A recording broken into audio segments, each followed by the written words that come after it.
everyone, Joe coming to you from Nauset Light, and there it is. And Nauset Light is famous because it's the lighthouse on the potato chip bag. Look, see, there it is. It's a cool lighthouse, and it's in a beautiful setting. The ocean's right over there. It's up on a promontory. It's a pretty place to photograph. Now, there's no clouds today. It's actually kind of windy. They've all gotten blown away. So what are we going to do about that? Well, when we can, we're going to do some framing. There's some nice trails coming out of the woods. We're going to use them to frame some of the sky. But the lighthouse by itself is also okay.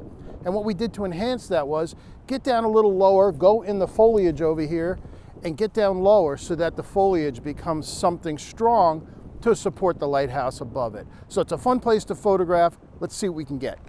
So I just got back from a trip to Cape Cod, and we were photographing lighthouses and beaches, and we had lovely weather, but it was very different. It was stormy for the first day, and then we had blue skies with practically, except for one exception, not a cloud to be found.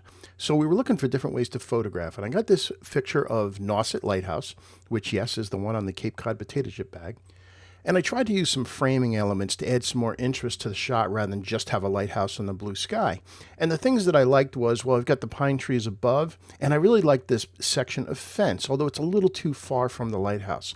So this started out being a relatively simple adjustment, and then I decided to take it to the next step. So let me take you through it and show you what we can do with this. First, I'm going to make a virtual copy.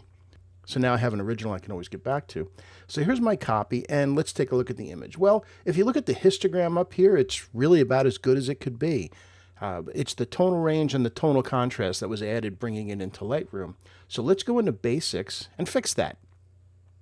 So the exposure is great, that's fine. Obviously the shadows are dark. Let's bring the shadows all the way up, but I want more. So I'm going to bring the highlights down. Yeah, it makes the white a little gray, but that gives us some room to push the overall exposure up a little bit better. And that, I think, about right there looks good. Now we've got some detail in here, but we've lost color, so we need to bring the color back.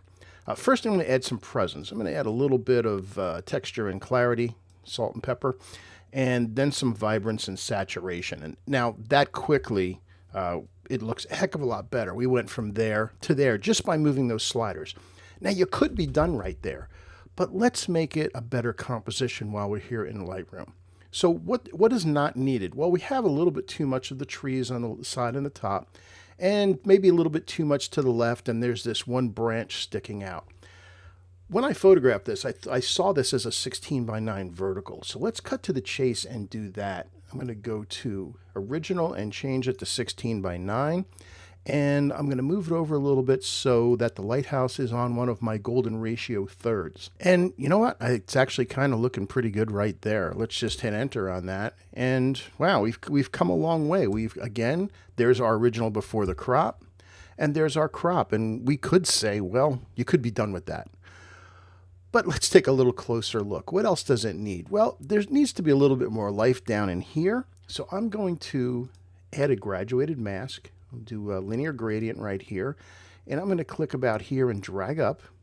And I want to add a little more detail contrast in there. I'll do that with clarity, and I'm going to add a little more contrast, and I'm going to bring up the highlights and the whites, and then maybe even add a little back into the blacks. And by doing that, it adds a little bit more life to it. And then lastly, I'll go to effects, and I'll add a -12 vignette. And let's take a look. Let's see. I'm gonna queue up our original and that one. Let's go to full screen. So here's where we started, and that's where we ended up.